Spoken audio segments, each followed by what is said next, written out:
बच्चों, कैसे हैं आप सब। आशा करती हूँ आप सब बहुत अच्छे होंगे। तो बच्चों, आज हमारी हिंदी की क्लास 5th का चैप्टर नंबर 4 स्टार्ट करते हैं। हमारे चैप्टर का नाम है बच्चों वन महोत्सव। तो बच्चों, वन महोत्सव क्या होता है, कब मनाते हैं, आइए इसके बारे में जानेंगे। ठीक है, प्रस्तुत पाठ में क्या दिया गया है बच्चों, आज इसे पढ़ते हैं। प्रस्तुत पाठ का उद्देश्य हमारे अंदर पर्यावरण के प्रति जागरूकता लाना है। तो बच्चों, हमारे मन के अंदर, हमारे जीवन के अंदर पर्यावरण की क्या महत्वता होती है, उसको दर्शाया गया है। प्रदूषण को रोकने के लिए कर्तव्य बोध जगाना है। वन महोत्सव आज के समय की मांग है। आज जो समय चल रहा है तो जो वृक्ष हैं वो बहुत कम हो चुके हैं। तो बच्चों, आज समय की मांग है। यदि हमें इस धरती को बचाना है तो पेड़ों के महत्व को आवश्यक ही जानना होगा। अगर हमें अपने पेड़ पौधे बचाने हैं तो इसके बारे में हमें जानना होगा, जागरूक होना होगा। ठीक है, आइए कहानी पढ़ते हैं। आज 2 अक्टूबर का दिन है। राष्ट्रपिता महात्मा गांधी का जन्म इसी दिन हुआ था। 2 अक्टूबर को हम सब गांधी जयंती के रूप में मनाते हैं। यह है भारत के 3 राष्ट्रीय त्योहारों में से एक है। तो बच्चों, जो ये 2 अक्टूबर जयंती होती है, गांधी जी की जयंती होती है, गांधी जी का जन्म हुआ था, तो ये बड़े त्योहारों में से एक है। ठीक है, आज बच्चे उत्साहित हैं क्योंकि वे विद्यालय की ओर से अपने अध्यापक के साथ राजघाट जा रहे हैं। राजघाट महात्मा गांधी का जन्म स्थल है। वहाँ पहुंचकर वे देखते हैं कि वहां बहुत से लोग जमा हैं। कई नेता वृक्षारोपण के लिए आए हुए हैं। सबने एक एक पौधा लगाया और फिर उसे पानी दिया है। बच्चों के मन में तरह तरह के प्रश्न उठ रहे हैं। ठीक है, देखेंगे बच्चों, यहाँ पर एक बहुत सुंदर सी पिक्चर दी गई है। बच्चों के जो मन में तरह तरह के क्या सवाल उठ रहे हैं। ठीक है, आइए सबसे पहले देखेंगे विक्रम। ये पहले बच्चे का नाम है विक्रम। विक्रम कह रहा है, मैडम यह पौधा क्यों लगाया जा रहा है। वो प्रश्न कर रहा है अपनी मैम से कि यह पौधा क्यों लगाया जा रहा है। अध्यापिका उन्हें जवाब दे रही है, आजकल वन महोत्सव मनाया जा रहा है इसलिए। तो श्रीकांत, वन महोत्सव क्या होता है। श्रीकांत जो है बच्चा, वो बोल रहा है वन महोत्सव क्या होता है। अध्यापिका, वन महोत्सव में वृक्ष लगाने का अभियान चलाया जाता है। यह महोत्सव वर्षा ऋतु से पहले आरंभ किया जाता है। इन्हीं दिनों बरसात आरंभ होती है और पेड़ पौधों को पानी मिलता रहता है, इससे वे मुरझाते नहीं हैं। अमित, मैडम हमें वन महोत्सव मनाने की आवश्यकता क्यों पड़ती है। अध्यापिका, बच्चों, मनुष्य अपने स्वार्थ के लिए पेड़ों की अंधाधुंध कटाई कर रहे हैं। इससे जंगलों की कमी होती जा रही है और प्रकृति का संतुलन बिगड़ रहा है। तो बच्चों, आप देख रहे हैं सब जगह वन काटे जा रहे हैं, जिससे ऑक्सीजन की कमी भी हो रही है और वृक्षों की भी कमी हो रही है। ठीक है, आगे देखेंगे मीता। अब ये मीता एक लड़की का नाम है। वह कह रही है, फिर तो हमें पेड़ पौधों को बचाने का उपाय सोचना चाहिए। तो वो स्टूडेंट कह रहे हैं बच्चों कि हमें पेड़ पौधे बचाने का कोई उपाय सोचना चाहिए। अध्यापिका, ठीक कहा तुमने मीता, नए पौधों के चारों ओर काटो, तारों या ईंटों की बाड़ लगा दी जाए और नियमित रूप से इन्हें पानी दिया जाए तो इनकी रक्षा हो सकती है। ठीक है, शोभा।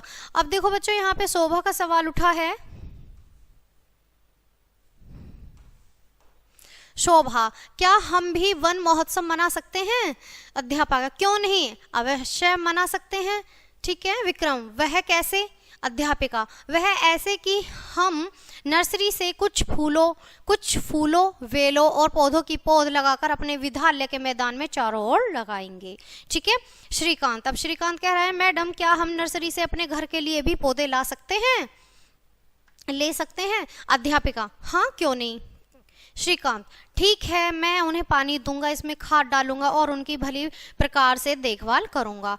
भुवन, अब यहाँ पे भुवन बोल रहे हैं, एक बात मेरी समझ में नहीं आई कि इतने वृक्ष लगाने का लाभ क्या होगा। ठीक है, भुवन जो है बच्चा, वो कह रहा है कि इतने वृक्ष लगाने का लाभ क्या होगा, ये मुझे इस बात समझ में नहीं आई है।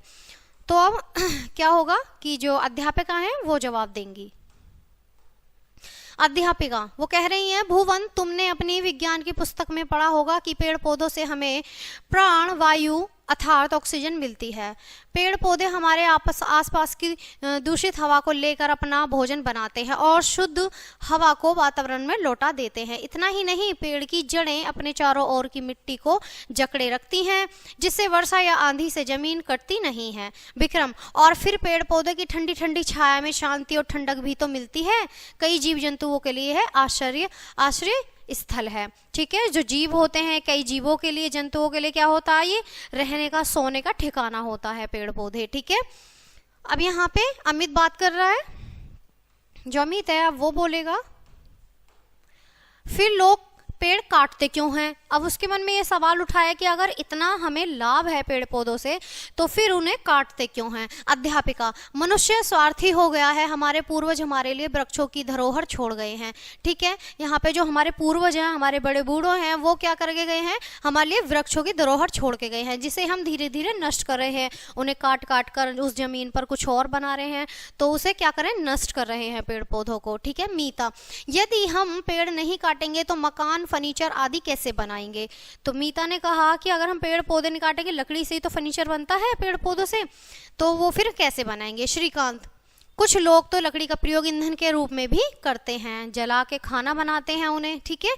अध्यापक, चलो हम मान लेते हैं कि मनुष्य को पेड़ काटने की जरूरत है, पर उसका कुछ कर्तव्य भी तो बनता है। चलो ठीक है, जरूरत के साथ सब चीजें जरूरी होती हैं जीवन जीने के लिए, अगर काटना जरूरी है लेकिन उसके साथ कुछ कर्तव्य तो होते हैं। तो टीचर ने जवाब दिया है। शोभा, वह क्या मैडम जी? अब शोभा का जवाब था कि मैम वो क्या है? देखो यहाँ पर पिक्चर में बात हो रही है, देखा बच्चों, यहाँ टीचर हैं, ये मीता है और ये अमित है। ठीक है। अब यहाँ पर अध्यापिका बताएंगी। अध्यापिका, यदि मनुष्य एक वृक्ष काटता है तो उसके स्थान पर 4 वृक्ष और लगाए, ठीक है, तथा उसकी रक्षा करे। ठीक है, ये भी सही बात है, अगर हम एक वृक्ष काट रहे हैं तो हमें 4 वृक्ष लगाने चाहिए। ठीक है। इस धरती की सुंदरता और हरियाली बनाए रखने में हम सबको योगदान देना होगा। ठीक है, इस धरती पर अगर हरियाली देखनी है बच्चों तो हमें अपना योगदान देना होगा, पेड़ पौधे लगाने होंगे। यदि हम इस गति से वृक्ष काटते रहे तो वह दिन दूर नहीं जब धरती पर ऑक्सीजन नहीं बचेगी और इस पर मनुष्य का जीवन समाप्त हो जाएगा। ठीक है बच्चों, देखा ना? तो अगर हम पेड़ पौधे सारे नष्ट कर देंगे, काट देंगे, तो क्या होगा? ऑक्सीजन की कमी आ जाएगी और हम जीवन जीने में हमें बहुत कठिनाई होगी। ठीक है। सब बच्चे, नहीं मैडम, हम सब अपना कर्तव्य निभाएंगे और नए वृक्ष लगाकर जनजीवन की रक्षा करेंगे। बच्चों को पेड़ पौधे की उपयोगिता के विषय में काफी जानकारी मिल चुकी थी। इस तरह बातें करते करते उन्होंने गांधी जी की समाधि पर फूल चढ़ाए, उन्हें नमन किया और विद्यालय की ओर रवाना हो गए। तो बच्चों, कैसा लगा हमारा ये चैप्टर? आई होप आपको बहुत अच्छा लगा होगा, बहुत एंजॉय किया होगा। तो मिलते हैं आपसे नेक्स्ट चैप्टर में नेक्स्ट वीडियो के साथ। तब तक के लिए बाय बाय प्यारे बच्चों।